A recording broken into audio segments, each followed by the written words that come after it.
Jovem Pan Saúde. Olá, bem-vindo, bem-vinda a mais uma edição do Jovem Pan Saúde. Eu sou Lívia Zanolini e nessa semana, no mês dedicado a nós mulheres, o assunto são justamente as infecções vaginais. Doenças sexualmente transmissíveis e que estão entre as queixas mais comuns das mulheres que procuram um ginecologista. Elas podem causar coceira, dor e corrimento. Ao notar um sinal de desconforto, é essencial procurar um médico para ajudar a detectar e eliminar a doença e, claro, prevenir complicações. Para a gente falar sobre esse assunto, eu converso agora, recebo aqui nos estúdios da Jovem Pan News a doutora Roberta Simonaggio, que é ginecologista e obstetra. Obrigada pela presença, doutora, bem-vinda. Obrigada pelo convite. E também a Tamara Zanotelli, que é sexóloga, terapeuta sexual e empresária, que não está aqui de corpo presente, mas está online conosco. Bem-vinda, Tamara. Obrigada. Obrigada pelo convite. Vamos então começar aqui com a doutora Roberta, que está aqui no estúdio comigo. E para começar, eu acho importante a gente falar sobre a questão do tabu. A gente está em 2024, né, doutora Roberta? É muita informação. Os meios de prevenção das infecções vaginais ou das infecções sexualmente transmissíveis, as formas de se cuidar são amplamente difundidas e ainda assim é uma preocupação para a mulher. É por quê? É pelo tabu? É uma preocupação, eu recebo isso sempre no consultório, essa dúvida. É um tabu, por mais que é isso, por mais que a gente tenha muita informação, mas a mulher ainda tem um pouco de dificuldade, um pouco de receio de trazer essas questões ao ginecologista e ainda é um problema. Por quê, Tamara? Por que ainda é um tabu esse assunto? Então, você sabe que é aquela história assim, né? Não nos ensinaram a falar nem sobre saúde sexual e nem sobre educação sexual. E, infelizmente, esses tabus que a gente traz lá de trás ainda interferem muito quando vem nessa questão da saúde. Porque, como diz a doutora, quando elas chegam no consultório, muitas vezes elas omitem problemas pela vergonha de falar pelo assunto, achando que é uma coisa apenas dela, que ninguém faz, né? Então, os nossos preconceitos são realmente grandes influenciadores, né? E é interessante, mas no sentido negativo, porque várias pesquisas, vários levantamentos mostram, quando você pega a faixa de mulheres da sociedade, pelo menos em nível de Brasil, e a faixa de homens, as mulheres, geralmente, elas têm essa disposição maior de se cuidar, de procurar um médico, e ainda assim, quando a gente fala de saúde da mulher, continua sendo uma preocupação, continua causando complicações para as mulheres, porque não buscam ajuda. Doutora Roberta, quando a gente fala de infecções vaginais, quais são as principais? A gente pode pensar nas infecções, por exemplo, candidíase. Que é a principal de todas. A principal. Infecções, candidíase é causada por um fungo, tem as ISTs causadas por bactérias. A gente pode pensar também no HPV, na própria HIV, sífilis. Candidíase, no caso, não entraria no grupo de ISTs, né? Não necessariamente. Não necessariamente. Mas pode ter relação. Pode ter relação. Eu estou com um dado aqui para a gente compartilhar com a audiência, já que a doutora Roberta falou sobre candidíase, alertando para o fato de ser a principal infecção vaginal que a gente tem hoje. Segundo projeções do Centro de Controle e Prevenção de Doenças, o CDC, nos Estados Unidos, só a candidíase afeta 75% das mulheres ao longo da vida. E aí eu vou voltar mais uma vez aqui com a doutora Roberta. Tamara, a gente já volta a falar. Mesmo porque candidíase, não sei se dá para a gente falar que na maioria dos casos não tem relação com essa questão sexual, como fazer o diagnóstico, como iniciar um tratamento? O principal é prestar atenção nos sintomas mesmo, que são principalmente coceira, uma irritação na vagina, um corrimento mais esbranquiçado. Esses são os primeiros pontos a pensar no caso da candidíase mesmo. A gente tem um corrimento natural, né, as mulheres. Estávamos falando antes de iniciar o programa sobre isso.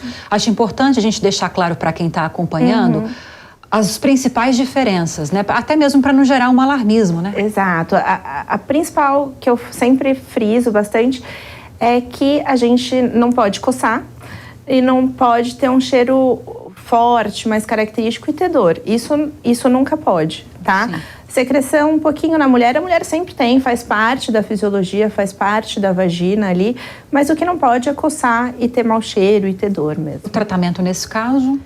Vai depender do tipo, a gente, se for fungo, a gente usa praticamente, às vezes, é um creme vaginal que usa, às vezes faz só tomar dose de comprimido de antibiótico e é um tratamento simples, não requer mais.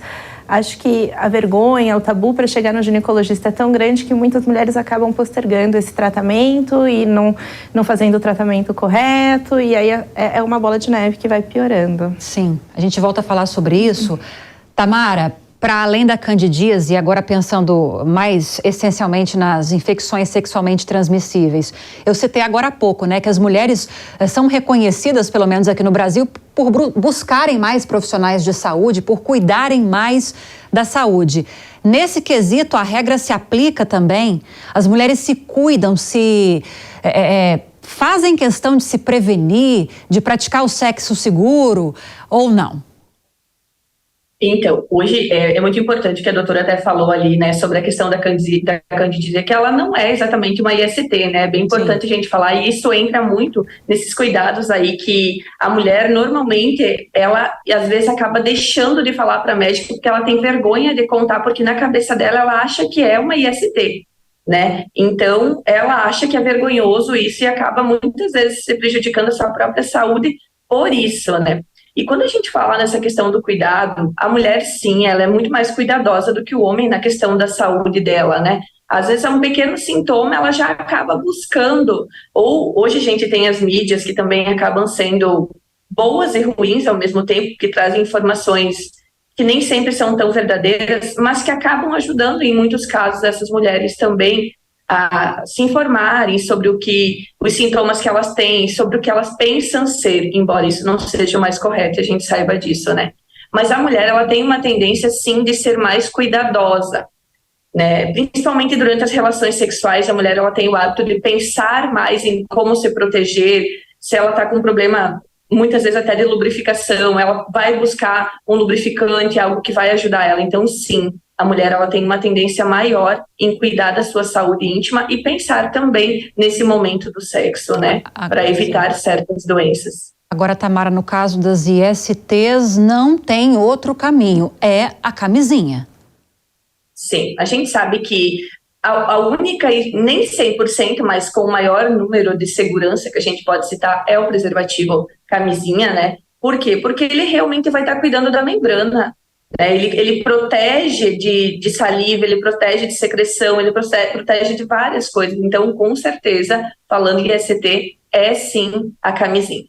Agora, doutora Roberta, existe uma faixa etária que está mais suscetível a desenvolver ou a candidíase e as infecções vaginais, ou no caso, as ISTs, sobre as quais a gente estava falando agora? Obviamente que tem a questão do início da vida sexual. Mas falando de candidíase também, que não necessariamente está ligado a isso, né? A gente pode pensar mesmo isso no início da vida sexual.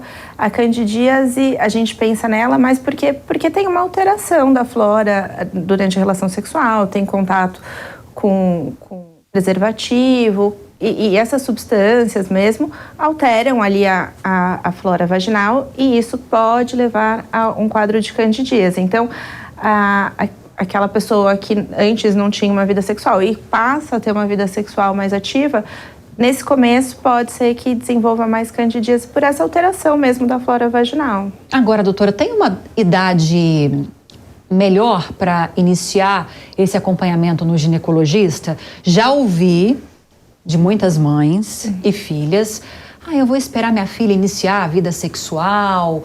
Não é bom esperar, então. Mesmo porque nem sempre os filhos comentam com os pais, né? É importante. Exatamente isso. Eu acho que o quanto antes a gente puder ter essa visita ao ginecologista, exatamente por conta disso. É muito, às vezes, não tem essa conversa em casa. Então, pontos importantes, às vezes, sobre a primeira menstruação da menina, que às vezes a menina também não tem com quem compartilhar e gera dúvidas. Não só em relação à relação sexual, mas começar o quanto antes a vinda ao ginecologista é super importante. E a gente estava falando antes também, né? Antes de iniciarmos aqui, que quando a gente fala de ISTs, há até um caminho para o câncer também, né? E tem vacina que protege contra o HPV, mas mesmo assim a procura é baixa? A procura é baixa. Por quê, né? Eu não sei nem se a gente pode falar de desinformação, né, porque a gente é amplamente difundido, mas a gente difunde mais uma vez. Sim. Que é importante, hoje em dia faz parte do calendário vacinal, vacinar tanto os meninos quanto as meninas. Faz parte do calendário, então não tem nem muito mais o que falar. Como é esse calendário, pra gente lembrar? A partir de que idade? Tem uma dose, duas? Como é que funciona? As meninas são a partir dos 9 anos, dos 9 ou 14 anos, que é preconizado. Óbvio que sempre pode fazer, mesmo se passou dessa faixa etária, a gente também orienta a vacinação. Mas o ideal seria que não tivesse ainda tido a primeira relação sexual. Então, a gente tenta vacinar antes de ter essa relação sexual e são 2 doses de vacina que ela toma. Agora, Tamara, a gente estava falando agora há pouco sobre o momento de iniciação da vida sexual das adolescentes, né, das filhas, e que muitas vezes, talvez por tabus, como a gente está falando desde o início, não há um compartilhamento de informações dentro da família. Como lidar com essa questão? Porque eu não sei se dá para a gente dizer que a vida sexual das meninas, vamos focar das meninas porque a gente está falando aí de infecções vaginais, cada vez mais começa mais cedo essa vida sexual, né? Sim, hoje a gente nem sabe exatamente ainda, como a doutora falou, é difícil ficar falando em números e eu mesmo, do mesmo jeito, falar em números quando se adianta esse processo, né, da primeira relação sexual, mas sim, as meninas têm uma vida sexual cada vez mais cedo e com menos informações reais e com muitas informações fictícias, né, o que acaba complicando muito para elas. Na nossa região, eu posso falar muito aqui por Santa Catarina, né, eu sou catarinense, sou de Chapecó, e a gente tem uma ampla, assim como a doutora falou, uma ampla divulgação na questão das vacinas de HPV, porque a gente sabe o benefício que isso tem.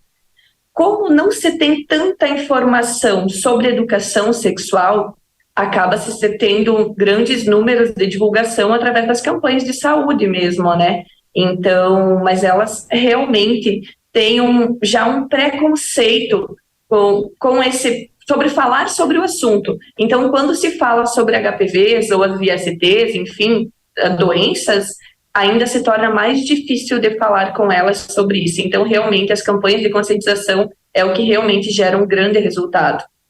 Tamara, você acredita que quando a gente fala de educação sexual, naturalmente já se espera na sociedade que essa educação venha essencialmente de casa? Mas não dá para vir só de casa, é uma questão de saúde pública. O Brasil não tem uma estrutura pública de educação sexual suficiente, né? Não temos, não. Infelizmente, e eu sempre falo que uma das coisas que eu gosto de deixar muito claro, que educação sexual não tem a ver a você ensinar ninguém a exatamente ter uma relação sexual. Muito pelo contrário, ela te ensina primeiramente a ter autoconhecimento, a conhecer o teu corpo, para a partir do momento que você sim ter uma relação sexual, ela se tornar com cuidado, prazerosa e com vários outros quesitos que a gente considera positivos. Mas a abordagem dessa educação sexual que deveríamos ter em nível Brasil ou até em mundo, a gente nem pode falar em mundo porque, né? Mas falando-se em termos de Brasil, ele ainda é muito pequeno, perto da relevância do conteúdo que as redes sociais hoje levam. Então, deveríamos sim pensar em ter uma grade curricular que falasse sobre autoconhecimento, sobre educação sexual. Essa educação sexual que não necessariamente seja levando a uma atividade sexual, mas sim ao autoconhecimento, ao autocuidado. Sim, um autoconhecimento, doutora Roberta, que leva a esse autocuidado, que leva à quebra de tabus. Da mulher se sentir confortável de compartilhar com o médico o que é extremamente natural, mas diante do tabu acaba não sendo. Doutor, eu estou sentindo isso. Doutor, muitas mulheres têm medo do julgamento do médico, né, no consultório. Eu acho que por ser difundido isso que a mulher se cuida, tudo, acho que ela às vezes eu noto que ela tem vergonha de falar da infecção que ela tem, porque ela acha que foi uma falta de cuidado dela. E não é. Isso todo mundo está suscetível, então tem que conversar mesmo, mas ela fica com medo do que o médico vai achar sobre ela, sobre a vida ativa dela, sobre a vida sexual dela.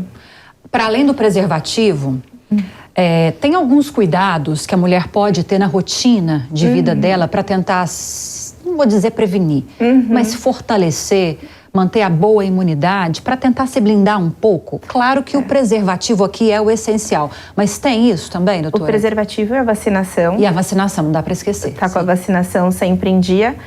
E os cuidados diários, assim, então, usar roupas confortáveis, não usar roupas apertadas, roupa íntima sempre de preferência de algodão, usar sabonete neutro e camisinha sempre. Sim.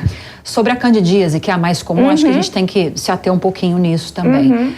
Há muitas queixas de recorrência, né? A mulher tem a candidíase, faz um tratamento e passa um período, ela tem o problema de novo. O que acontece nesse caso? É um tratamento mal feito?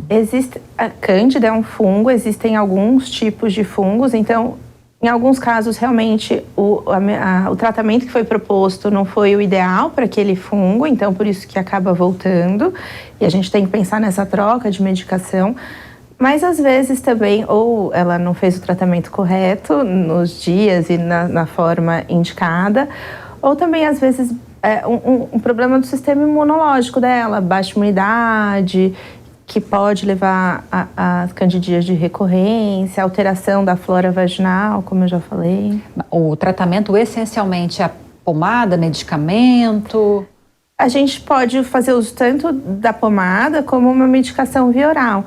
Em alguns casos, quando tem esses casos de recorrência da candidíase, a gente pode pensar também em laser vaginal, que hoje ajuda bastante para melhorar ali a microbiota, melhorar a elasticidade da vagina. A gente pode usar isso também, como a nosso favor. Não me deixa esquecer de falar de menopausa. Deixa eu só perguntar outra coisa para Tamara.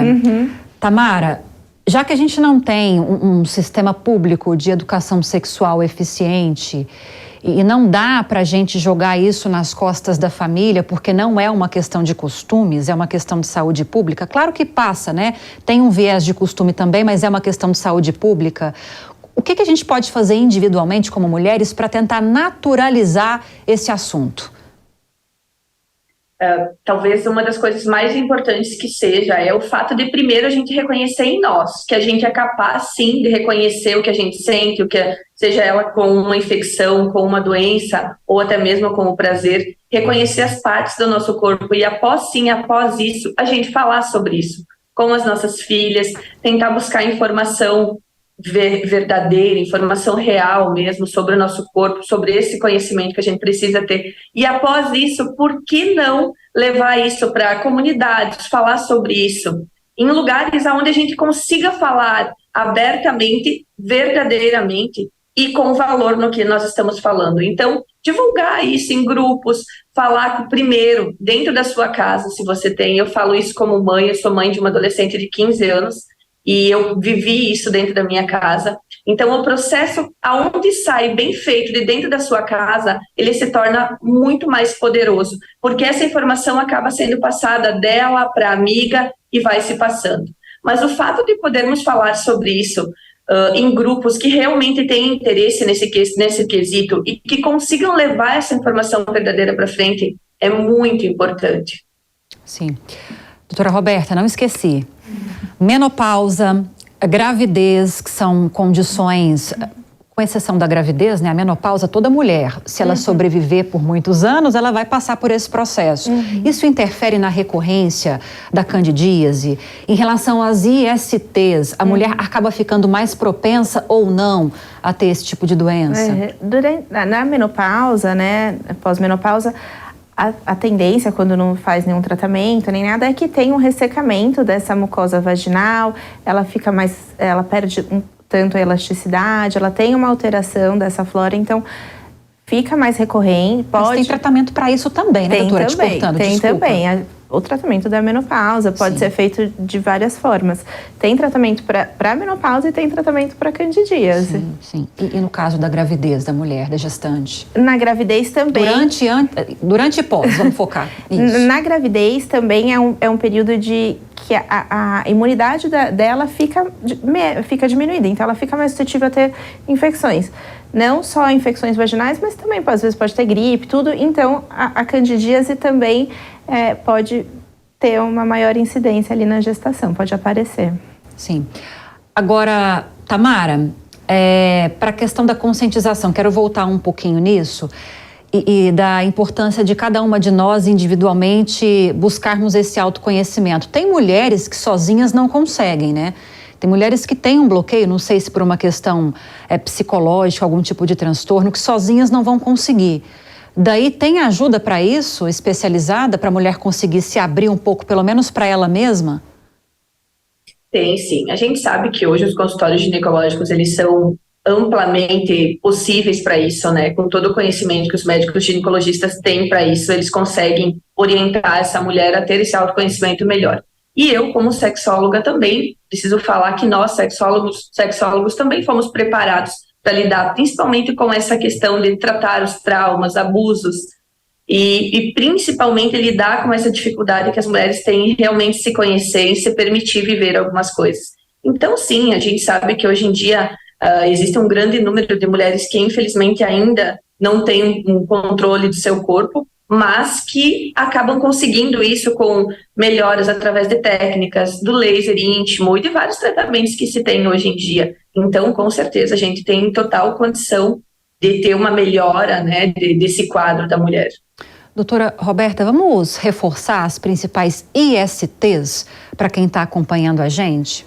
As principais ISTs, então, são vaginoses, são causadas por algumas bactérias. A gente tem o HPV, a gente tem a sífilis, HIV, essas são as principais. Candidíase não é uma IST. Não entra, é importante deixar isso bem claro.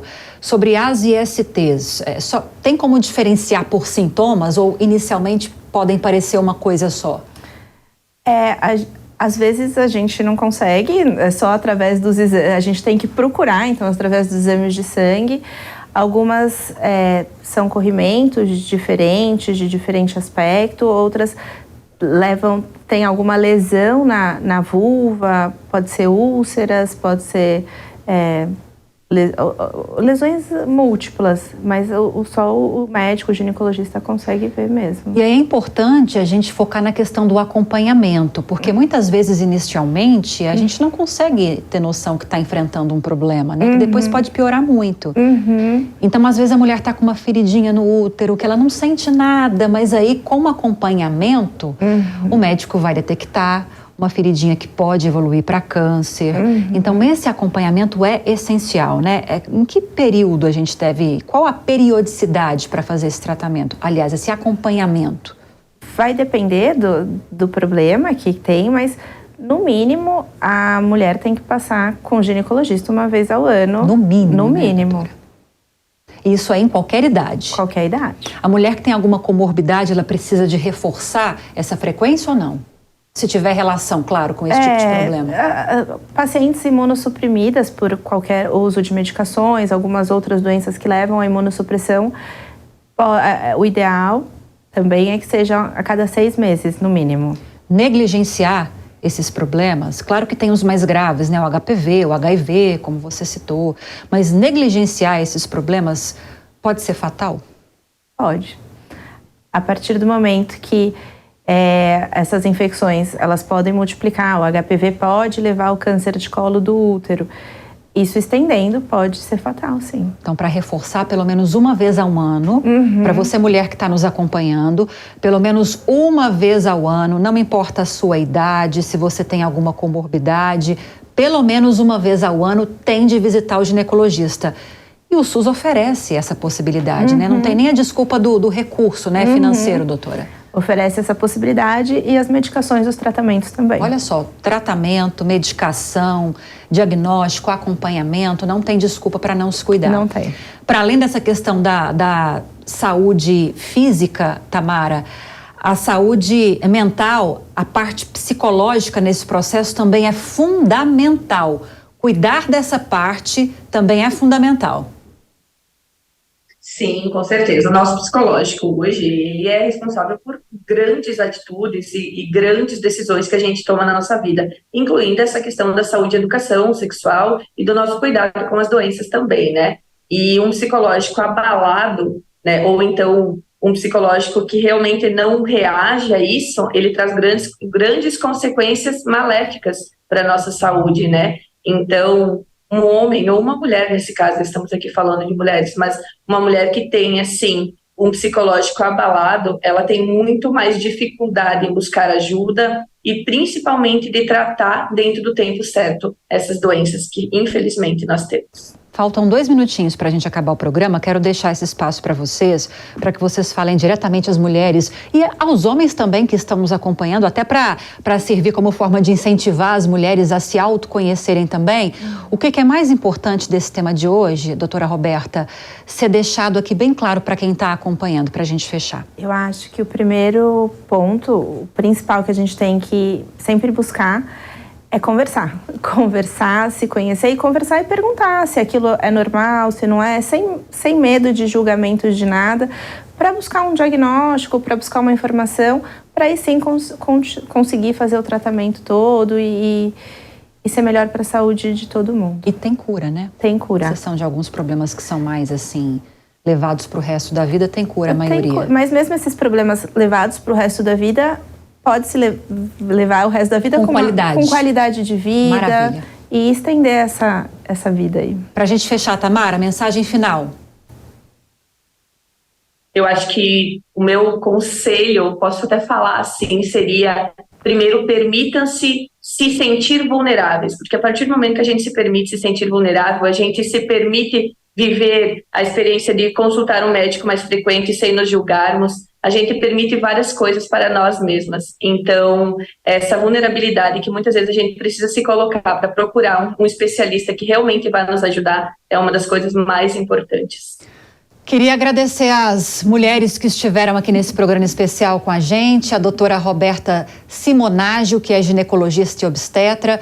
Muito obrigada pela presença. Obrigada. E as portas seguem abertas para outras participações. Muito obrigada. Falamos também com a Tamara Zanotelli, sexóloga, terapeuta sexual e empresária, quase Zanolini, quase minha parente. Tamara, obrigada, viu? Obrigada a vocês. E a você que esteve conosco, homem, mulher, seja quem for, obrigada pela audiência e pela companhia. Espero que você tenha gostado do programa de hoje, tenha compreendido o conteúdo de hoje. Lembrando que se você tiver alguma dúvida, quiser sugerir algum tema para nós, é só nos encaminhar um e-mail, saude@jovempan.com.br. Para rever essa e outras entrevistas, é só acessar o canal Jovem Pan News ou o aplicativo da Panflix, disponível para Android e iOS. Um grande abraço para você e até a próxima. Jovem Pan Saúde. Realização Jovem Pan News.